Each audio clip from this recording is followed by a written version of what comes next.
arkadaşlar, örgü kanalıma hepiniz hoş geldiniz. Bugün sizlere çok kolay bir bebek şapkasının anlatımını yapmak istiyorum. Manken bebeğimin başında görün istedim. Bakın bu model şapkayı yapacağız. Çok güzel görüntüsü var. Örgüsü de çok kolay. Örgüye yeni başlayan arkadaşların bile kolayca yapabileceği bebek şapkası arkadaşlar. Bakın bu daha büyük bebekler için yapılmış olan bir şapka. Bu şapkayı ben 6-12 aylık bebek için yaptım. Bu şapka 3 aylık bir bebek için. Bugün size anlatacak olduğum şapkanın ölçüsü de yeni doğanla 3 aylık bebek için arkadaşlar. Yeni doğan ve 3 aylık için bugün yapacak olduğumuz şapka ölçülerini yapabilirsiniz. Eğer bu şapka gibi 6-12 aylık bebek ölçüsünde yapmak istiyorsanız ben bu şapkanın olduğu YouTube linkini bu videonun açıklama bölümüne ekliyorum. Siz 6-12 aylık bebek için yapmak isterseniz açıklama bölümünde bulunan linkin üzerine tıklayarak yapabilirsiniz. Biz bugün bu minik şapkaları yapacağız. Bu görmekte olduğunuz şapka yeni doğanla 3 aylık bebek ölçüsünde esnek bir yapısı var. Bakın bu 3 aylık ölçüde görünen bir şapka arkadaşlar. Aynı sayı ile başladım. Aynı şekilde ördüm. Sadece kullanmış olduğum tığ farklı. Bu şapkanın örgüsünde 3 milimlik tığ kullandım. Bu mavili olan şapkanın örgüsünde ise 3,5 milimlik tığ kullandım.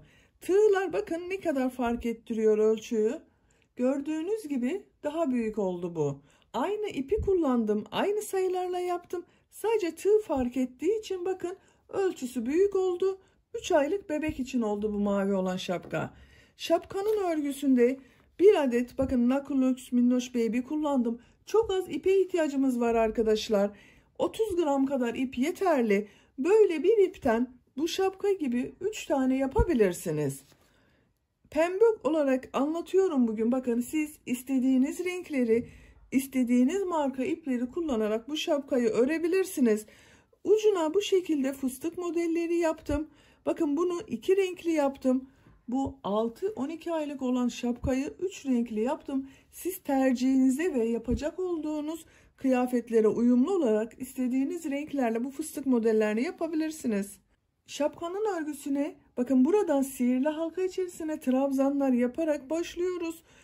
0-3 aylık, 3-6 aylık bugünkü anlatacağımız ölçüde yapabilirsiniz. Daha büyük yapmak isteyenler dediğim gibi bu arttırmalarını farklı yaptım. Bunun videosuna bakabilirsiniz. Bunlara takım olarak bakın bu şekilde güzel bir patik de yapmak isterseniz yapacak olduğunuz şapkanın renginden yapabilirsiniz. Bakın ben mavi beyaz olarak yaptım. Buna uyumlu olarak da bu patiğin olduğu YouTube linkini de ben bu videonun açıklama bölümüne ekliyorum. Siz izlemekte olduğunuz bu videonun sağ alt köşesinde bulunan küçük üçgene tıklarsanız açıklama bölümünde patik linki var. Üzerine tıkladığınız zaman siz de istediğiniz renklerde pembe ile de yapabilirsiniz. Bebeğinize bu patiklerden yapabilirsiniz. Ben bebekler için olan standart başölçü tablosunu da hazırladım. Bu videonun açıklama bölümüne ekliyorum. Siz izlemekte olduğunuz bu videonun sağ alt köşesinde bulunan küçük üçgene tıklarsanız açıklama bölümünde standart ölçü tablosu var. O ölçüye göre bebeğin başına göre yapabilirsiniz. Bebeğiniz yanınızdaysa şapkayı bebeğinize giydirerek uzunluğunu ayarlayabilirsiniz arkadaşlar. Bugünkü yapacak olduğum şapkanın ölçüsünü de sizlere vermek istiyorum.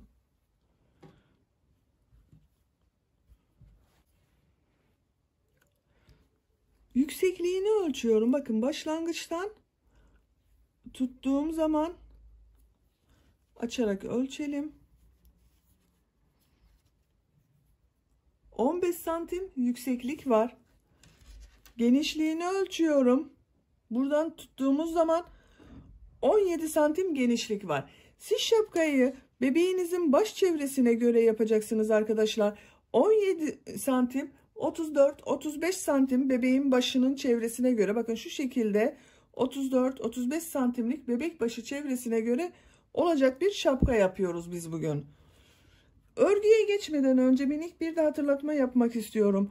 Videolarımın bazılarına dilimizi anlamayan arkadaşlar da yapabilsin diye altyazılar oluşturuyorum.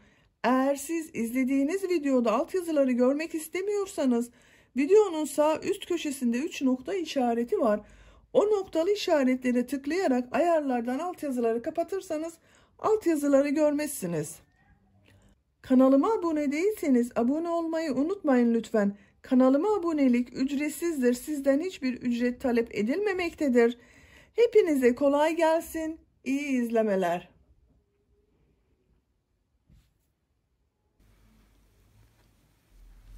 Bu güzel şapkamızın örgüsüne tepe noktasından sihirli halka içerisine trabzanlar yaparak başlıyoruz. Ben bugün şapkayı 0-3 aylık bir bebek ölçüsünde bu büyüklükte yapıyorum arkadaşlar. Siz daha büyük yapmak istiyorsanız bakın bu şapka var. Bu şapkada bununla aynı sayıda başladım. Aynı sıra sayısınca yaptım ama tığ numarası farklı. Bugün 3 milimlik tığ kullanıyorum. Bu şapkayı 3,5 milimlik tığ ile yaptım. Bakın daha yumuşak ve daha aralıklı duruyor. Bu bakın örgüsünden de belli, bunu daha küçük numaralı tığ ile yaptım. Siz de daha büyük numaralı tığ yaparsanız ölçünüz 1 numara büyük olacaktır. 3-6 aylık bebek için olacaktır. Şapkamızın örgüsüne sihirli halka yaparak başlıyorum. Bakın sihirli halkayı ben bu şekilde yavaş gösteriyorum. Bilmeyen arkadaşlar elimi takip edebilirsiniz. Şu şekilde bir defa parmağımın üzerinden ip doladım. Parmağımın üzerinde bulunan bu halkaya tığ takıyorum. İpten bakın bir ilmek alıp ilmek oluşturdum. Yavaşça parmağımdan çıkarıyorum. Bir zincir yaptım. Burayı sağlamlaştırdım. Bu sihirli halka içerisine trabzanlar yapacağız. 2 zincir yapıyorum. İpi tığın üzerine alıyorum. Sihirli halka içerisine 15 trabzan yapıyorum.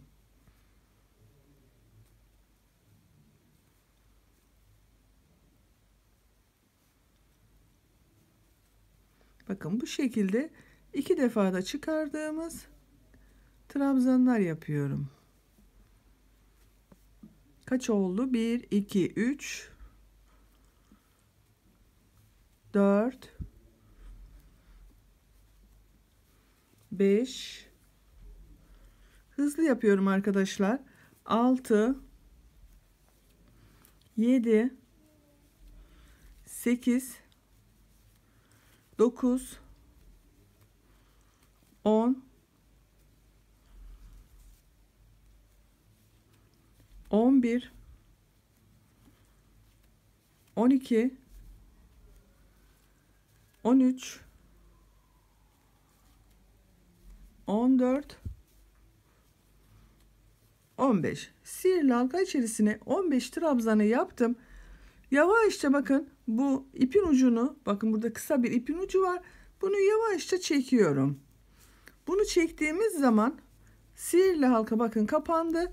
Hiç boşluk oluşmadı burada. En son yapmış olduğum bu ilmek ile ilk yaptığım bakın trabzanın tepe noktasına tığ takıyorum. Birleştiriyorum. Bu ipin ucunda üstte tutalım. Şimdiki gideceğimiz sırada arada kalsın. Bakın ilk sırayı böylece tamamlamış olduk. İlk sırada 15 trabzan yaptık. İkinci sıradayım. İkinci sıraya çıkmak için 2 zincir yapıyorum. İpi tığın üzerine alıyorum. Bu ilk görünen bakın trabzanı tığı boşluğa takıyorum. Tepe noktasına yapmadım. Boşluğa tığ taktım. İlmek aldım. Bir trabzan yapıyorum. İkinci ilmeği bakın tepe noktasına tığ taktım. Trabzan yaptım. Aynı ilmeği bakın ilmekten yapmıyorum. Boşluğa tığ takıyorum. Trabzan yapıyorum. İpi tığın üzerine alıyorum. Bakın diğerini yine tepe noktasına bir trabzan yapıyorum. Aynı trabzanın bir de boşluktan alarak trabzan yapıyorum. Bir trabzanı bir tepe noktasına batarak trabzan yapıyoruz. Bir de boşluktan alarak trabzan yapıyoruz. Bakın tepe noktasına bir trabzan yapıyorum. Aynı trabzanı boşluktan alarak bir trabzan daha yapıyorum. tepe noktasına bakın trabzan yapıyorum. Aynı trabzanı boşluktan alarak trabzan yapıyorum. Böyle bir görüntü oluyor. Bakın bir düz bir ters görüntü elde ediyoruz. Sıra sonuna kadar bu şekilde devam edelim. Sihirli halka içerisine yapmış olduğumuz bu 15 trabzanı ikinci sırada bakın bir tepe noktasına trabzan yaptım. Aynı trabzanı bir de boşluktan alarak trabzan yaptım. Bu sırada toplam trabzan sayımız 30 oldu arkadaşlar. Arttırmalar yaptık. En son yapmış olduğum bakın düzde görünen trabzan, bunu ilk yaptığım trabzan ile birleştiriyorum. Bu ipin ucunda artık kesebiliriz. Sihirli halkaya başladığımız ipin ucu bu.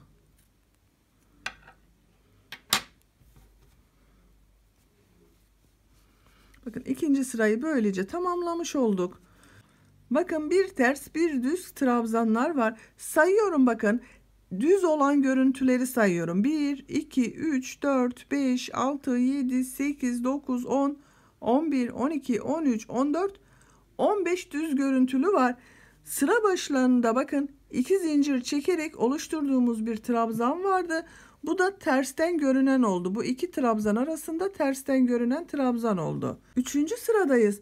Üçüncü sırada yine arttırmalar yapıyoruz.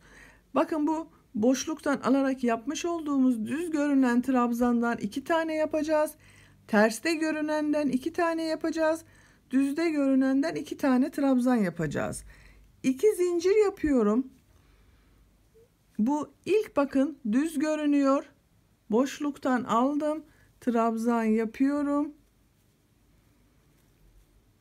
Tekrar tığın üzerine ip doladım. Aynı trabzanı bakın tekrar boşluktan aldım. Trabzan yaptım. Buna 2 tane boşluktan alarak trabzan yaptım. İpi tığın üzerine alıyorum. Bu terste görünen bakın trabzan. Ters taraftan boşluktan alıyorum. Trabzan yapıyorum. Aynı trabzanı tekrar ters taraftan boşluktan alarak trabzan yapıyorum.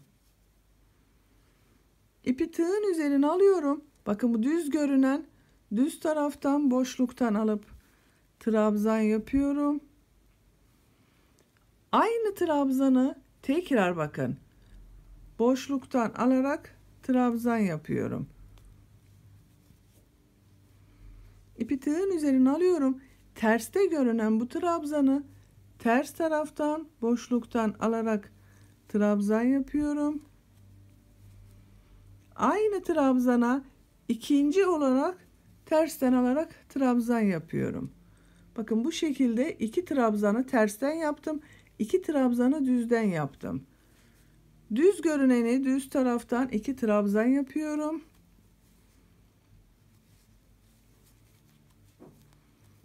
Bu ters tarafta görüneni bakın ters taraftan boşluktan alıyorum. Trabzan yapıyorum.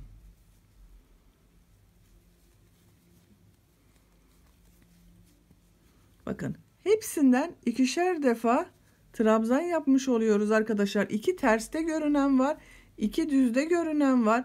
Bu şekilde devam ederek sıra sonuna kadar yapalım. Şapkanın 3. sırasında düzden aldığımız trabzanları 2 trabzan yaptım. Terste bulunan trabzanı da 2 trabzan olarak yaptım. Sıra sonuna geldim. En son yapmış olduğum bakın 2 tane düz görünen trabzan var. İpi tığın üzerine alıyorum. Burada bakın 2 zincir çekerek yaptığımız bir tersten görünen trabzan olacak. Bunun olduğu bakın burada bulunan trabzanı bir tersten trabzan yapıyorum. Burada da 2 trabzan oluşmuş oldu. En son yapmış olduğum bu ters trabzan ile ilk ilmeği şu şekilde birleştiriyorum. Burada da 2 trabzan oluştu bakın. 3. sırayı böylece bitirmiş olduk. Bu sırada yine arttırmalar yaptık. Toplam 60 trabzan var bir sırada. 4. sıradayız. 4. sıradan itibaren artık arttırma yapmıyoruz. Bu trabzan sayısıyla şapkanın örgüsüne devam ediyorum. 2 zincir yapıyorum. Bu sırada trabzanları nasıl görüyorsam o şekilde boşluklardan alarak trabzan yapıyorum. İlk bakın 2 trabzan düz görünüyor. Düz taraftan boşluktan alıp trabzan yapıyorum. Diğeri de düz görünüyor. Düz taraftan boşluktan alıp trabzan yapıyorum. 2 trabzan ters tarafta görünüyor. Bunları da bakın ters taraftan birer defa alarak trabzan yapıyorum. Bir yaptım. İkinciyi de ters taraftan alarak trabzan yapıyorum. 2 ters tarafta görünen trabzan yaptım. İkisini düz o tarafta görünen trabzan yapıyorum.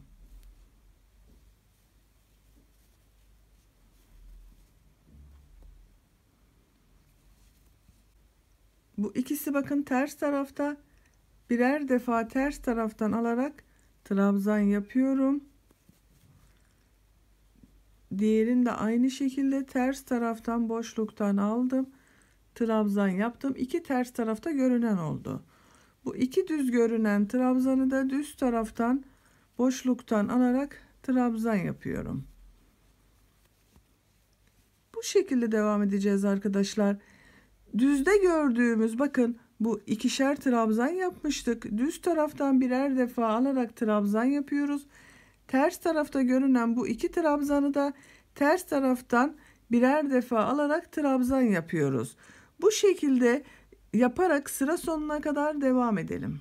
Şapkanın 4. sırasında yapmış olduğumuz bu ikili trabzanları nasıl görüyorsam o şekilde boşluklardan alıp trabzan yaparak bakın sıra sonuna geldim. Sıra sonunda tersten görünene bakın bir trabzan yaptım. Sıra başında 2 zincir çektiğimizde tersten görünen olacak. Bu yapmış olduğum ters trabzanı ilk yaptığım ilmek ile birleştiriyorum. Bakın burada 2 ters görünen trabzan oldu. Böylece bakın 4. sıranın örgüsünde tamamlamış olduk. 5. sıradayız. 5. sırada yine nasıl görüyorsak o şekilde devam edeceğiz. Artık şapkanın örgüsü de bu şekilde gördüğümüz gibi devam edecek arkadaşlar. Başka hiçbir işlem yapmıyoruz. Çok kolay bir şapka modeli bu. 2 zincir yapıyorum. İlk gördüğüm bakın bu 2 trabzanı düz taraftan boşluktan alıp trabzan yapıyorum. Diğer bakın 2 terste görünüyor. Bunları da ters taraftan boşluktan alıp trabzan yapıyorum. Düz tarafta görünüyor bunlar. Düz taraftan boşluktan alıp trabzan yapıyorum. Artık başka hiçbir işlem yapmayacağız. Şapkanın örgüsünü bu ikili trabzanlarla devam edeceğiz. Görüntü olarak da bakın bu şekilde arkadaşlar. Yaptıkça bakın bu şekli elde edeceğiz. Trabzanları nasıl görüyorsak o şekilde boşluklardan alıp trabzan yapalım. Sıra sonlarına gidince bakın bir tersten yapalım. 2 zincir çektiğimiz tersten oluyor zaten. 2 tersten görüntü elde edeceğiz. Burada arttırma veya eksiltme yapmamaya dikkat edelim. Sıra başıyla birleştirelim. Sıraları bu şekilde devam ettirelim. Yapacak olduğunuz bebeğin başının büyüklüğüne göre sıra sayısını tamamlayalım gelelim.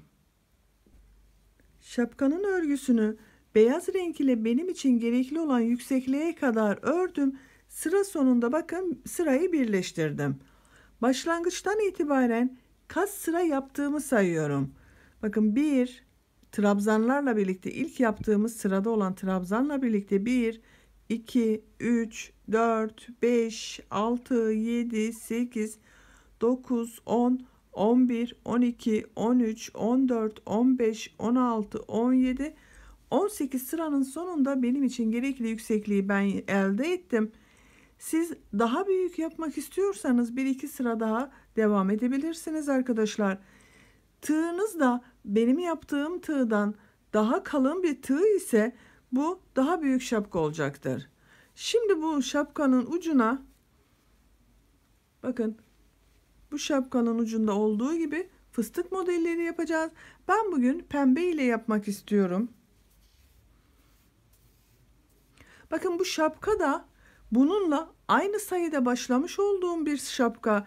Bunu kullanmış olduğum tığ numarası 3,5 milimlik tığ ve büyüklüğüne bakın. Çok fark ediyor arkadaşlar. Kullanmış olduğum tığ numarasından dolayı bakın bu biraz daha büyük, bu daha küçük oldu. Böyle bir açık pembe kullanıyorum ben. Siz istediğiniz renkler ile yapabilirsiniz.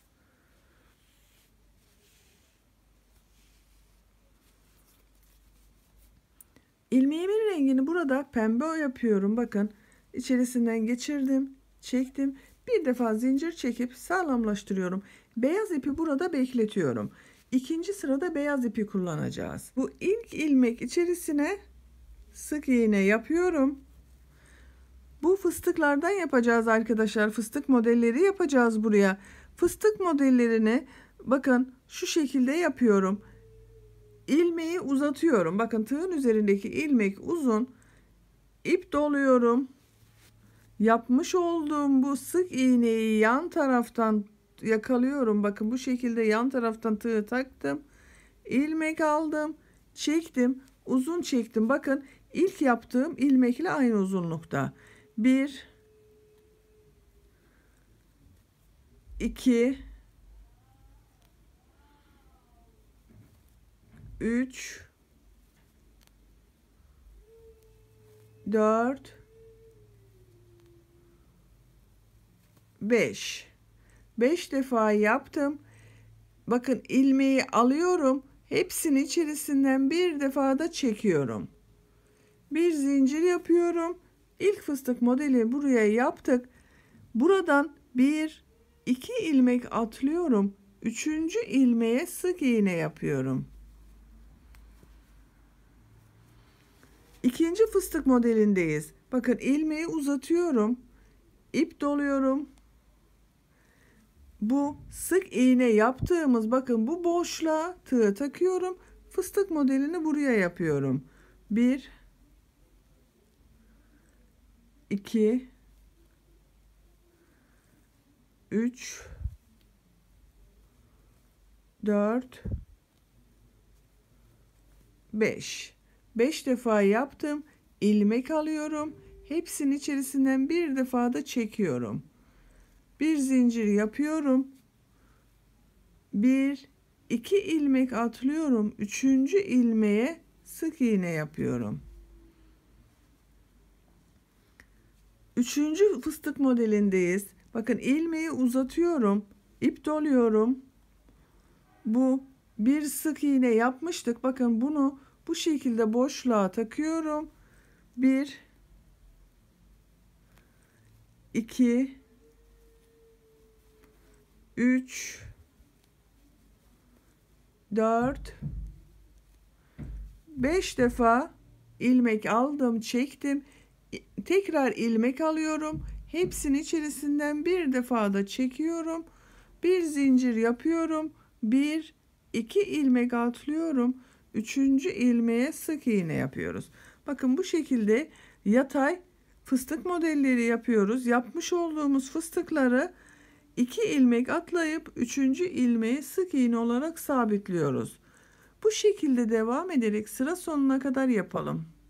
Bu sırada yatay fıstık modelleri yaparak bakın sıra sonuna geldim. En son yapmış olduğum bu fıstık modelini ilk yaptığım bu ilmeğe sık iğne olarak yapıyorum. Bakın ilk sırayı böylece tamamlamış olduk.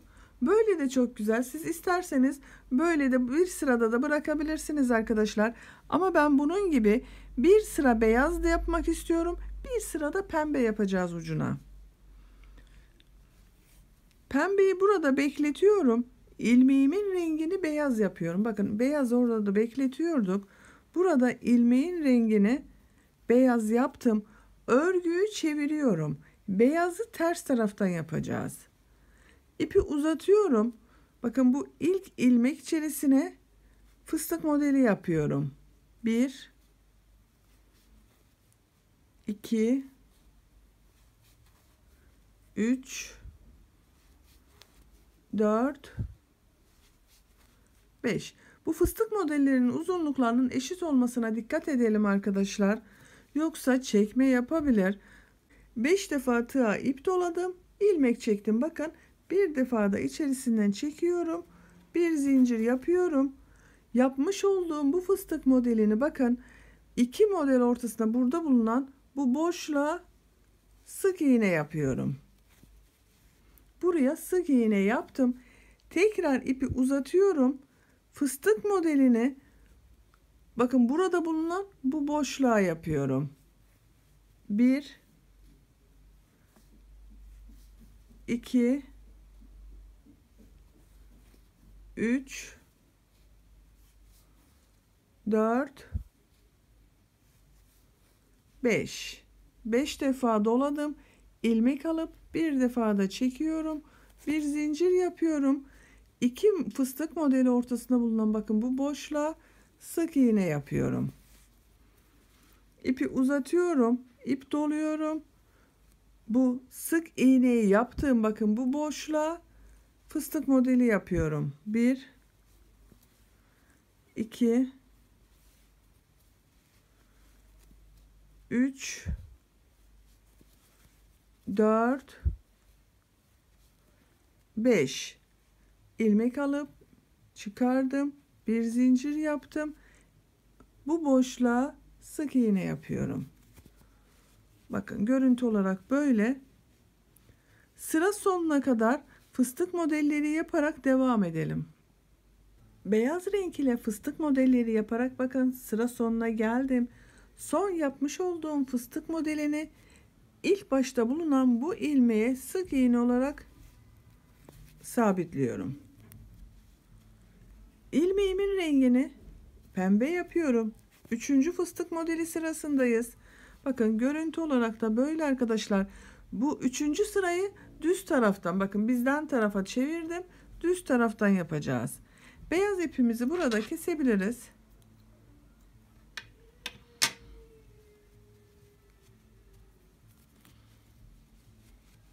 Üçüncü sıra fıstık modellerindeyiz. İpi uzatıyorum ilmeği bakın. İp doladım. Bu ilk sık iğne yapmıştık bakın beyaz ile buraya. Bu ilk ilmek içerisine fıstık modeli yapıyorum. 1 2 3 4 5 ilmek alıp bir defa da çekiyorum. Bir zincir yapıyorum. Bu bakın yine 2 model ortasında bulunan bu boşluğa sık iğne yapıyorum. Bu beyazla yaptığımız sıranın aynısı bakın. İp ilmeği uzatıyorum. Bu sık iğne yaptığımız bakın bu boşluğa fıstık modeli yapıyorum. 1 2 3 4 5 ilmek alıyorum. Bir zincir yapıyorum. Tekrar bu 2 model ortasında bulunan boşluğa sık iğne yapıyorum. Bakın böyle çapraz bir görüntü oldu arkadaşlar. Sıra sonuna kadar pembe renk ile de fıstık modelleri yaparak devam edelim. Pembe renk ile bakın son fıstık modelinde yaptım. En son yapmış olduğum bu modeli sıra başında yapmış olduğum burada bulunan bu ilmeğe kaydırma yaparak kapatıyorum. Son sırayı yaptım ben arkadaşlar. Bu yeterli. İpi burada kesiyorum.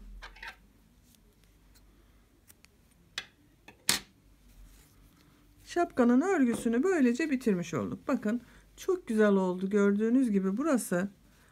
Bu ipleri de tığ yardımıyla bakın ters taraftan bu şekilde ilmekler arasından kaybedebiliriz.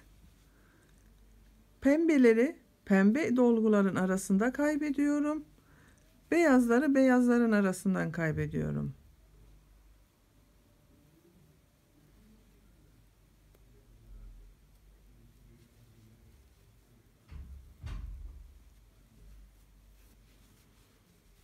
Bakın beyazı da beyaz ilmeklerin arasından kaybedelim.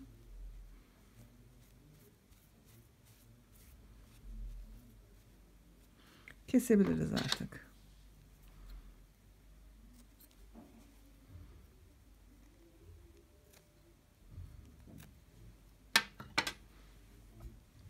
Bakın şapkanın örgüsünü tamamen bitirdik arkadaşlar.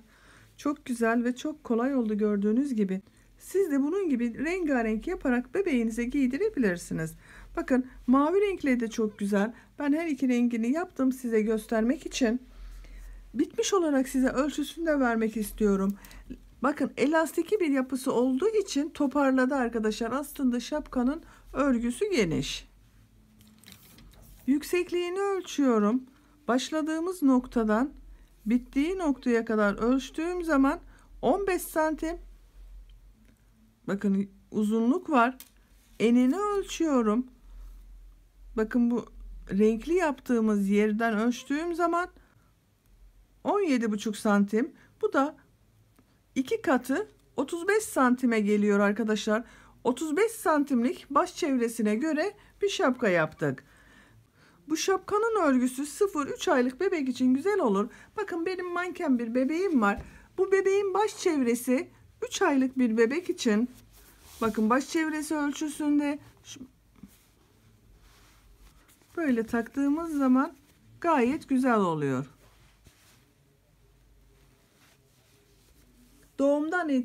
Doğduğu andan itibaren kullanılabilecek bir şapka modeli. Bu şapkayı ilk başta biraz uzun gelebilir. O zaman bu şekilde geriye bükerek böyle kullanılabilir. Daha sonra bebek biraz büyüdükçe bu açılarak açık olarak da kullanılabilir. Bugün ben bu güzel şapkayı 0-3 aylık bir bebek için yaptım. Ama siz farklı büyüklüklerde yapmak isterseniz bebekler için olan standart baş ölçüsünün olduğu tabloyu da ben bu videonun açıklama bölümüne ekliyorum.